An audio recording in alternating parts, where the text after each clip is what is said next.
Hi guys, thank you for joining me today.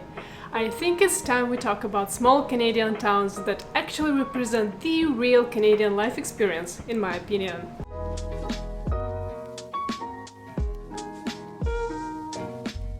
When I moved to Canada, I spent my first year working in a wonderful town, Chatham, that is in Chatham-Kent municipality in the south of Ontario.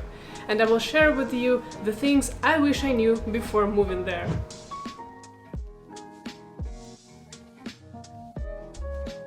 It's a bit hard to define what a town is. Different resources give different information.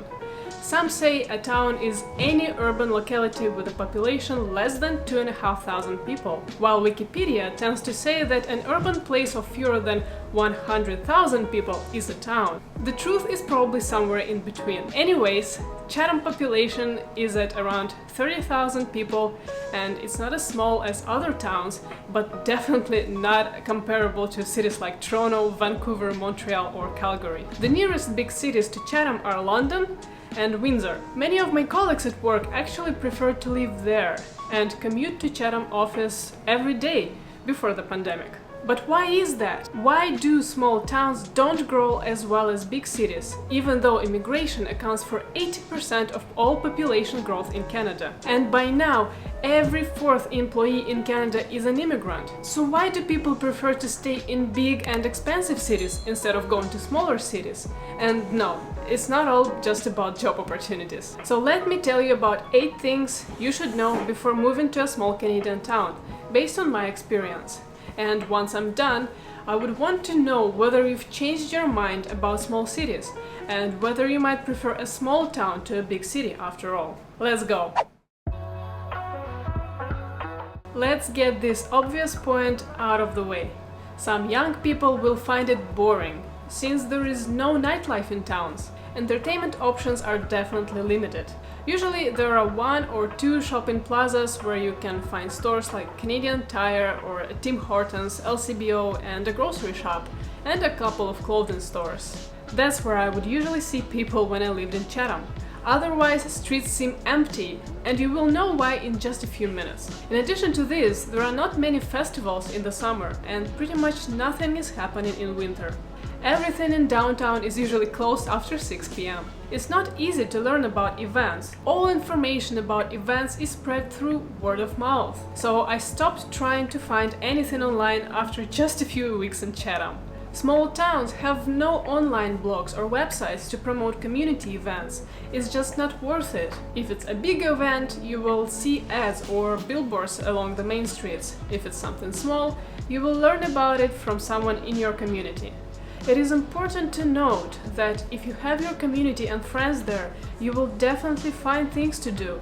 And of course, it all depends on your interests and what you like to do for entertainment. I was a single young professional there. I found it a bit lonely and isolating, but I remember my colleagues would always discuss how wonderful their weekends were, since they'd spent it with friends and family. They always had stuff to do.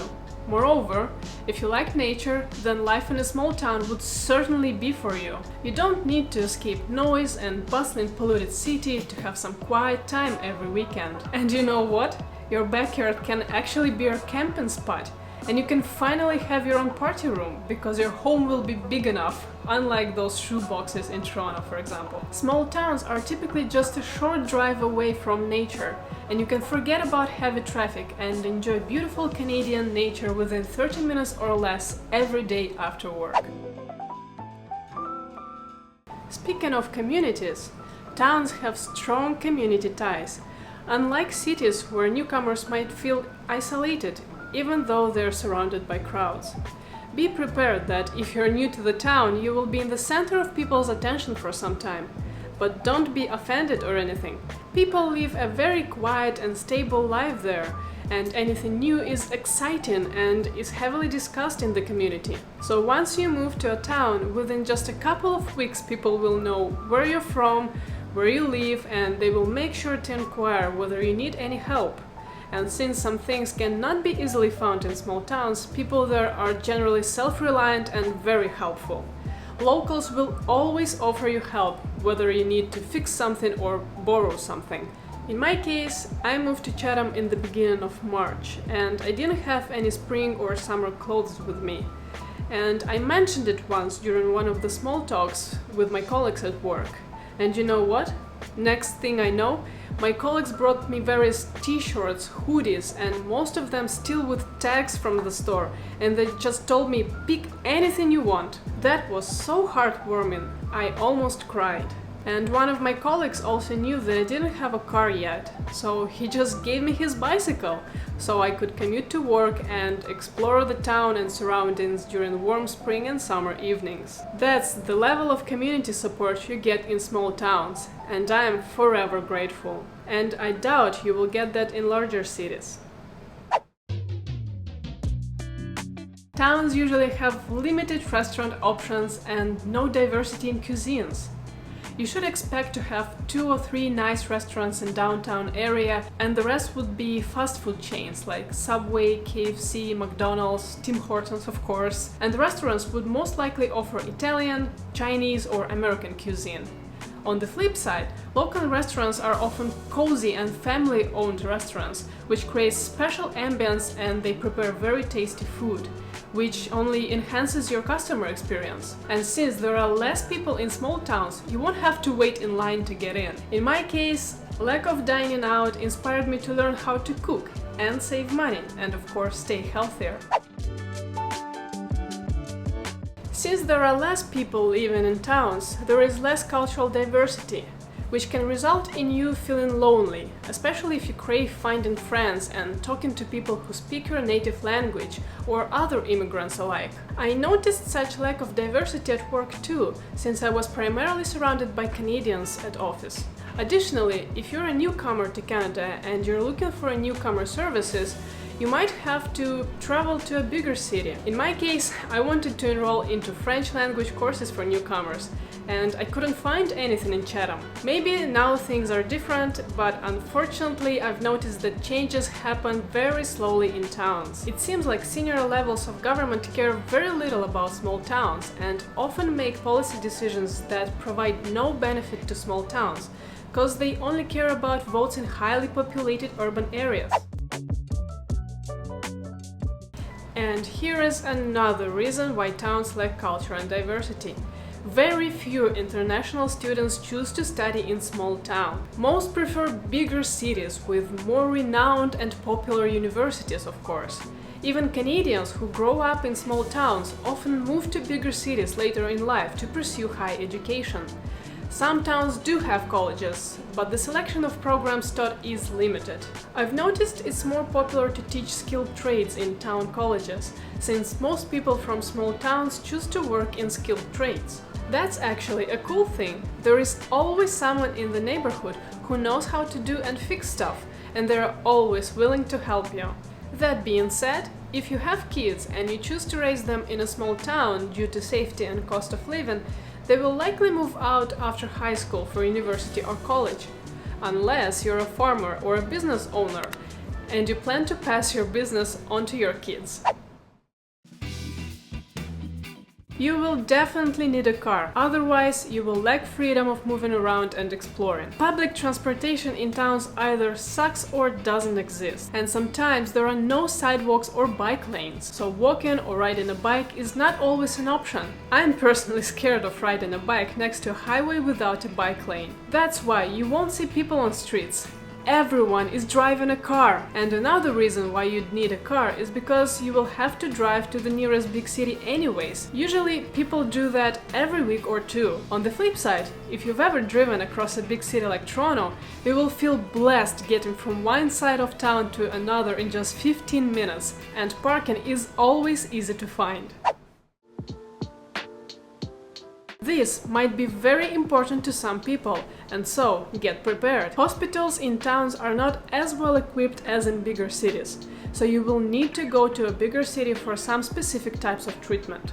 For example, one of my colleagues had to drive his mom to London almost every weekend so she could get her treatment. On the flip side, waiting lines to see a specialist are shorter in small towns. I remember I wanted to get an ultrasound, so I just went to the nearest walk-in clinic and they said they have availability next week. In contrast, now I'm in Toronto and it's been 2 months already and I'm still waiting to get my ultrasound. To be honest, I don't know what's the situation like with getting a family doctor in a small town, but I remember my colleagues would tell me that it's tricky to find a family doctor, since many doctors in the area have well-established practices and are not accepting any new patients. Moreover, most of those doctors are planning to retire themselves. This means that their patients will start looking for a new family doctor too. And unfortunately, there are not many young doctors in small towns too. This point you will love. Living in a small town is definitely cheaper. Cheaper real estate costs, cheaper insurance costs, cheaper daycare and schooling costs, and you will spend less on gas because, as I mentioned, you can get to any place within 15 minutes or less and there is no heavy traffic. Going out or buying groceries will cost you 10 to 20% less. That's why many big families prefer to live in towns. And you can see for yourself and compare costs of living in different cities and towns of your choice on my favorite website, nombio.com. On the other hand, job opportunities in some fields are limited. That's why many commute to work to a bigger city. You should do this research for yourself. And as I mentioned, skilled trades are thriving in small towns. So it all depends on the town you want to move to and your occupation. Good news is that many big companies are opening offices in small towns, since it's cheaper for them. And there is one more thing that's happened recently that has the potential to help small towns grow more: remote work. With remote work, you no longer have to worry about job opportunities in small towns. And all that while you and your family enjoy fresh air and cheaper cost of living. And there you have it. These are my 8 points which I wanted to tell you about. And now you know what to expect, and you can decide whether life in a small town is suitable for you. What do you think? And if you live in a small town, please share your thoughts and experience too. I'm pretty sure you have something to add to this video. If this video was useful, I'll be expecting thumbs up from you. And don't forget to subscribe to this channel if you haven't already, so you don't miss any new videos. And I'll see you in the next one. Take care!